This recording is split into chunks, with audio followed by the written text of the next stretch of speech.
मन्मना भव मद्भक्तो मद्याजी माम नमस्कुरु मामेवेश्यसि satyam te pratijane priyo asime. Hello friends, this is the 65th shlok of the 18th chapter of Bhagavad Gita, and today we will understand this shlok in detail. So let's first go over its meaning. So the shlok says, Manmana bhava madbhakto, which means mind by me, love me. Madhyaji mam namaskuru, which means pray to me, bow down to me. Mamiveshyasi satyam te, which means only search me, in truth you pratijane priyo asime, which means in response born are my dear. So in this and the next shlok, Sri Krishna provide the final conclusion of Gita's teaching. So understand this correctly, as what Sri Krishna is going to say here is basically what the ultimate aim of our life is. So again, please realize that by Arjun here, Sri Krishna is addressing all of his devotees, and what Sri Krishna is telling Arjun over here is to know that even your mind is run by me, therefore love me only, pray to me alone, bow down only to me and only search me. By doing this, in response, you will realize that in truth you are very dear to me. So, the nature of all beings is to love themselves, and this is the root of all our activities. Just think about any pursuit, and in the end you will realize that it just boils down to the pursuit of self love. So all happiness actually is this self love in itself. So when we feel love for ourselves, then we feel happy, and when we do not feel love for ourselves, then we feel unhappy. So basically, when we think that we are worthy of being loved, then we feel happy, and when we feel that we are not worthy of being loved, then we feel unhappy. So the problem basically is that we basically start to equate our worthiness to get love based on how others love us, or what kind of love we receive from others. In other words, we believe that when others love us, then only we are worthy of being loved, and therefore our happiness then starts to depend on others, how others are behaving with us.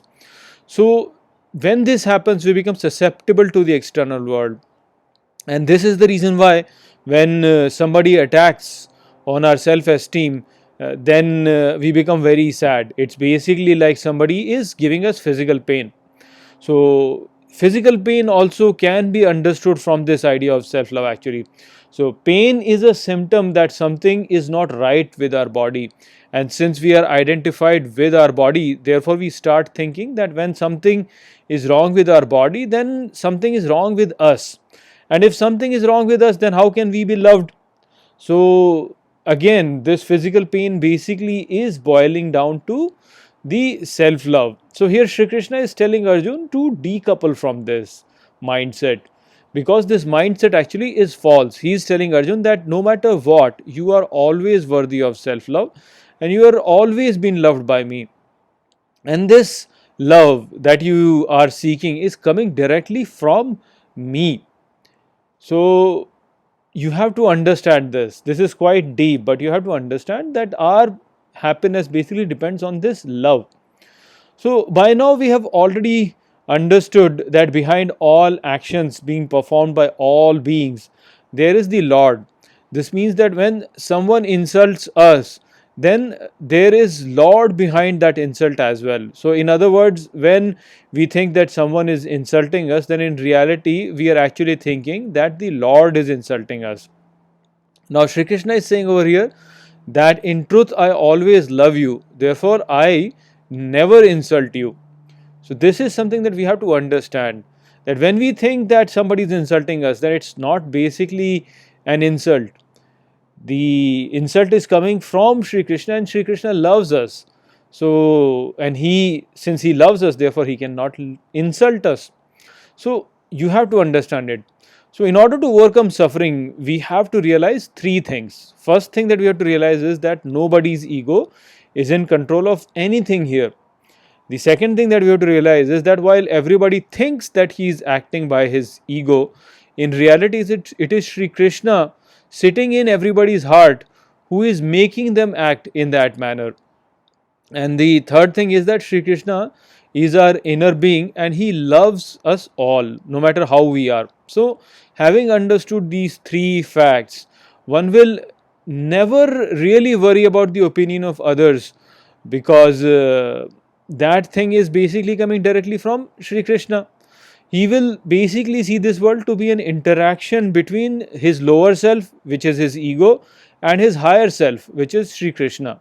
And for him, when he is identified with his ego, then basically this entire world is just a game that he is playing with Sri Krishna. And when he is not identified with his ego, then he is merged with Sri Krishna. So then there is no problem at all. He and Sri Krishna is just one. So please understand that while being identified with our ego, even when Sri Krishna uses someone to insult us, then that is also out of his love for us. He is just playing with us, and he is just playing with us this game so that we can learn from this game and move towards him. We can move away from our ego and move towards him. So, having understood this, we must accept all acts of others as the grace of Sri Krishna on us, and we should only worry about pleasing Sri Krishna so that we can receive this grace for him quickly. So, with the aim of only pleasing Sri Krishna in all our acts and in all the acts of others, we will be able to get his grace quickly. We will be able to avoid the suffering that we suffer. So we must only love him, we must only pray to him, we must only bow down to him, and we must only search him. And we must realize that this entire creation is just a game that we are playing with him, and he is the only one who matters. The opinion of others, the opinion of the ego of others does not really matter, because they are also being used as an instrument by Sri Krishna, just as I am being used as an instrument by Sri Krishna. So if we understand this, then slowly we'll start to merge into Sri Krishna. So that was the message of this shlok. There will be more discussion coming in the next shlok. So we'll understand more deeply other things. But over here, just this much was the message. So I hope that I have explained this shlok well to you. With that, I'll close this video. I'll see you in the next video. Take care.